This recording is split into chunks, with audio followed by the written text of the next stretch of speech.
So what it was what Jim and was up to all of you PlayStation gamers out there.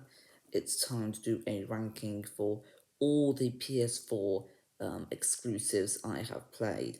There have been other ones I've played, but these are ones that I've completed from beginning to end. Um, and there are in total 21, and you can share your rankings of them all in the comment section below. But no spoilers, in case you've not played the game. I won't be mentioning any spoilers either. So I guess that being said, let's move on to number 21, which is Erica. I'm also going to give what I rate the game out of 10. So I rate Erica 5.5 out of 10. I know a lot of people did quite like that game, but I don't know. I'm not the biggest fan of it. I didn't really care about the story. I didn't really care about the characters, and I also thought the gameplay was very similar to other games, and I felt like those other games did it better, in my opinion. And I thought that none of the endings I thought were that satisfying either. So it's just not a game I'd want to replay. Um, it's just one I don't really think about a whole lot now. So that's why it is my number 21. Number 20, this is where it gets very controversial. I've got Ratchet and Clank PS4, which I would give a 7 out of 10. I thought it was good. I thought the story wasn't that great, in my opinion. Maybe it felt a bit too kiddish for my liking, and I thought it had the hardest boss fight, the hardest ending to any video game. It shouldn't have been a 7, it should have been a 12, but if it was a 12, I might prefer the game because I wouldn't be frustrated about the age of what it is, and the story might have been a bit more complex.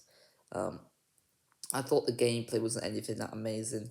I did enjoy the rail grinding sections. That was probably my favourite part of the game, but it's just not one that I'd want to come back to. But if I'm being honest, I am looking forward to this new Ratchet and Clank game.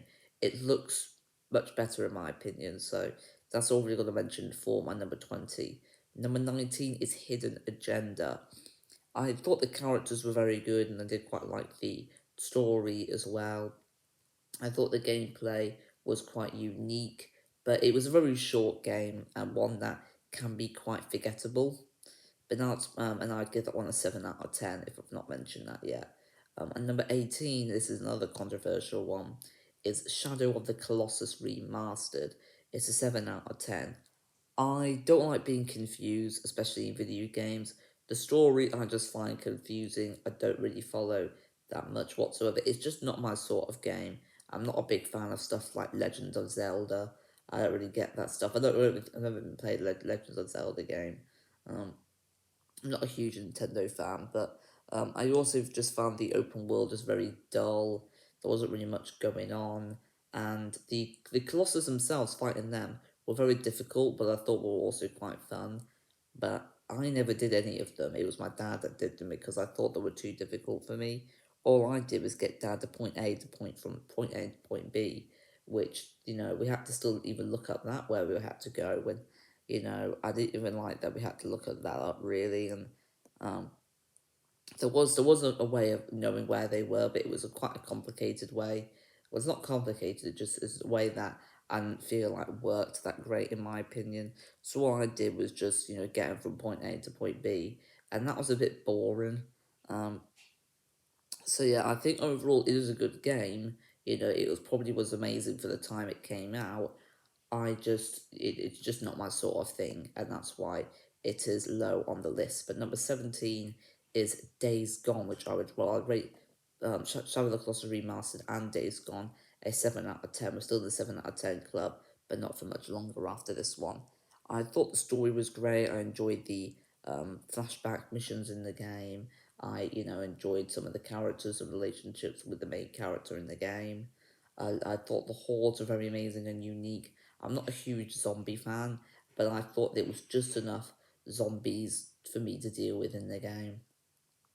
I love the bike part of it. I actually love the open world location itself. There was actually a lot I did quite like about the game. I just didn't feel like there was anything absolutely amazing, and I still feel like it's a game that still has a lot of problems. The story could have been a bit better. Maybe the gameplay could have been a bit more varied. So overall, it was a good game. There was some, really good parts about it. It's just nothing amazing, in my opinion. Um, and now let's move on to number 16, which is God of War 3 Remastered. I'd give that one a 7.5 out of 10. I did enjoy the boss fights, I thought they were really fun, but there's a lot of backtracking.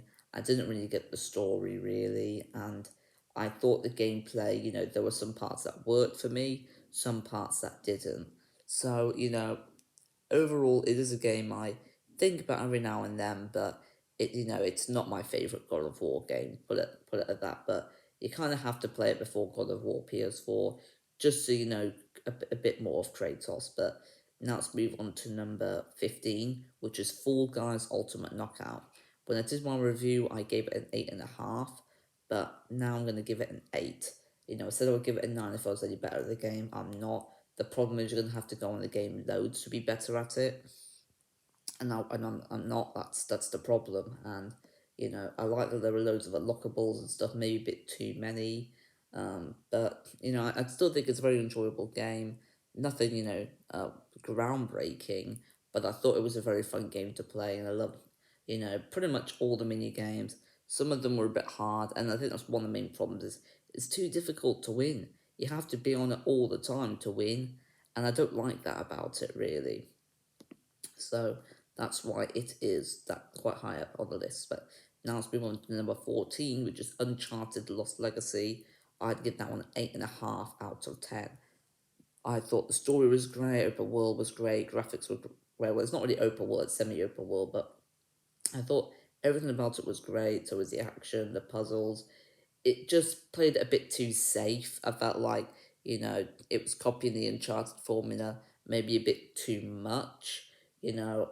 But overall, did think it was a great game. It's just, I would have liked it to maybe be slightly more unique than the other Uncharted games. But because I'm a big Uncharted fan, that's why it's still quite high up for me. But it's just to make it like a 9. Um, you make the game a bit longer and make it a bit more its own thing. Now let's move on to number 13, which is Ghost of Tsushima. I'd give that an 8.5 out of 10. I thought the story was great, the graphics, the open world, the collectibles were really fun to get as well. I enjoyed a lot of them. And it was a game that I liked the lower few things that my dad could do, even though the things that he did, I think, were my favourite parts of the game. So overall, I don't think it's like an absolutely amazing video game, but I do think it's one that you should definitely check out, and I really, really enjoyed it. But now let's move on to number 12, which is The Last of Us Part 2. That's very controversial. Let's just get out of the way. I think the gameplay is a 10 out of 10. It's perfect. But then when you move on to the story, there's a lot they could have improved, and I think the more I think about it, the less I enjoy the story. But overall, to me, gameplay is more important than story. I've got more of a chance of giving up a video game if the gameplay is rubbish rather than the story being rubbish. So to me, the gameplay is slightly more important, and that's why I'm still going to give the game an 8.5 out of 10. In a review, I gave it a 9.5. A little bit too high there. But now let's move on to number 11, being Detroit Become Human, nearly in the top 10. I give it an 8.5 out of 10. Even though it came out on the PC the exact same time, it still says PlayStation 4 exclusive on the box. So that's why I still count it. But that was just my mum sneezing. Um, but I just thought that the story was great, so was the characters, the decisions I really enjoyed making. The ending I thought was very satisfying, especially with the one I got. And I just, if one chapter didn't work, then probably the chances are next one probably would. I just really enjoy the game, and it's just, if I had to recommend a decision game, that would be one of them I would suggest. But now as we want to the top 10, we've got number 10, Until Dawn, which I would give an 8.5 out of 10. I redid the game twice to make sure more people would survive. I think I got like 6 out of 8 people surviving the second go, whereas I had about, I think, 2 out of 8, and I redid the final chapter, well, then I got 3 out of 8, and I redid the whole game again, and got about 6 out of 8 people alive. Great game. great characters, just great story. I love the decisions in that, and it was a game I was obsessed with right after. It's been a while since I played the game, but I do think about it a lot. I do watch, a few people playing it, and it's just a game that it's so much better playing with other people. But I did it with my dad, and we really enjoyed the game, and that's another decision game that I would really recommend.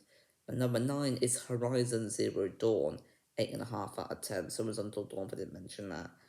Even though it's now available for PC, it was a PS4 exclusive at one point, so that's why I'm counting it. But I thought the story wasn't anything amazing, but I thought that the graphics were, the environment was, the gameplay was very unique. I think that's close to being a 10 out of 10 in my opinion. I love, collecting stuff, and you know there were some missions in the game I really enjoyed. It's just, to me, the only problem was the story wasn't anything that amazing. But now let's move on to number 8, which is Dreams. I'd give that a 9 out of 10.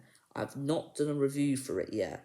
I'm still working on that. There's still other things I want to try on Dreams. It's going to be a review long in the making. This is actually going to be the longest video I've actually done, but I love the fact that you get to make your own video game. I just think more people should know about it. It's not been that for very long. I mean, that should have been the game of the year. For me, it would have been the game of the year. Um, you know, you get to play other people's games, and there's just, I feel like the possibilities are near endless in the game. But now let's move on to number 7, which is a very recent one I've done a review for, game review, and my opinion has not changed. That is Spider-Man Miles Morales. I give that one a 9 out of 10. I thought the story was great, so was the collectibles and the gameplay. Maybe it felt too similar to PS4 when it comes to the location. The only thing different was because it was in the snow. Um, and I kind of prefer the New York in the original PS4, and I thought that the original one was more repetitive. I just thought the original one was a bit better, but I did think this one was an amazing game that you can play without even playing Spider-Man PS4. It's one of the best PS5 games at the moment, and that's the PS5 game I'd recommend after Astro's Playroom. And now let's move on to number. Oh, I just thought, and I thought the guy who played Miles Morales did a very good job as well. But more in depth, I've got a game review for that. And number 6 is Beyond Two Souls and Heavy Rain collection. Now, if I had to recommend Decision Games, it would be that collection. It's just absolutely amazing. I thought Beyond Two Souls wasn't as great as Heavy Rain, but I thought it was a really amazing. But I thought it was a really great game. I like the decisions you had to make. I like the characters. Either if one, chapter didn't work, the next one would have been like Detroit Become Human, and then even better is Heavy Rain, and I'd give this a 9 out of 10. This collection, I just thought Heavy Rain was just really great characters, really great decisions, very emotional as well, and just it was just an amazing game. But now let's move on to number 5, which is Marvel Spider-Man, or Spider-Man PS4, whatever you want to call it. I'd give that a 9 out of 10. I thought it would get, the gameplay, well, the collectibles were a bit repetitive, but the gameplay was amazing. Probably nearly a 10. I thought the story was really great as well, and so was the guy who played Spider-Man. I just thought it was just an amazing superhero game. One of my favourite superhero games after Lego Marvel Superheroes, and I definitely recommend Spider-Man PS4. I think I got like this special edition or something, but this video is going very long. I do apologize about this. I'll go a bit quicker. So number 4, The Last of Us Remastered with Left Behind DLC. I give it a 9.5 out of 10. Near Perfect, the DLC was phenomenal. Um, and so was the actual game itself. They both had emotional scenes, great character interactions, great gameplay. Not as great as it was in The Last of Us Part 2, but the story was just absolutely amazing. Some of the best in video games. It has one of my favourite video game intros. You have to play it even if you're not a zombie fan, which I'm not. Number 3, Uncharted Nathan Drake Collection. It's a 9.5. I didn't mention the other one's a 9.5. I just love all 3 games. I think they did a very great job with the remaster. This is how a remaster should be done with this and The Last of Us. I just love all 3 games. Love all the characters, love all the locations, all the action, the puzzles, everything they've got to offer. And let's move on to number 2, which is God of War PS4. 9.5 out of 10. Great characters, great collectibles, great locations, great, just everything about it is just absolutely amazing. It's not perfect, but it's very, very close to being. I love God of War. It won Game of the Year 2018, and I think it frankly did deserve it, even though I would have wanted it being Red Dead Redemption 2, which is now my favourite video game ever made. I still think God of War definitely, God of War PS4 definitely deserved it because of just how amazing the game was. A lot of attention to detail as well, I thought, and the gameplay was really fun. I love swinging around with that axe. And number one is Uncharted 4: Thief's End, 9.5 out of 10. It was not the game of the year 2016. I made a mistake there. It was actually Overwatch when I looked. Um, and it was the last game I played on a PS4. So it's very important to me. I thought this would be a perfect one because it's my favourite. And it's called Uncharted 4: Thief's End. It's like the end of my PS4 journey. Um, Amazing game, amazing graphics. I think the graphics is the best that the PS4's got to offer. I think the story, the character interactions, the voice acting, everything about it is just absolutely amazing. A bit slow in one part of the game, but again, this is one very close being perfect. So overall, that's it. That's all I've got to mention for the PS4 games I played. There have been other ones that I didn't, complete from the beginning to the end. For Days Gone, I just complete the story. I didn't complete the open world side of things. But yeah, my favourite is Uncharted 4: Thieves End. And I hope you enjoyed this very lengthy video. Farewell to the PS4 for the players. Um, and let me know what your favourite is in the comments section with spoilers, just in case you've not played them. And I think that's pretty much all I've got to mention, really. There's not been a 10 out of 10 PS4 game, in my opinion, but there's been some that are very, very close. Um, maybe some of them might change their position in the ranking. That's all it is for now. I'm never going to do this ranking again unless I do it very, very quickly. But that's all I'm going to mention for this review. Well, not review, ranking of all the PS4 games I played, all 21. Thank you for watching. Don't forget to leave a like, subscribe, and comment. And I'll see you guys next video. PS4 for the players. Ciao.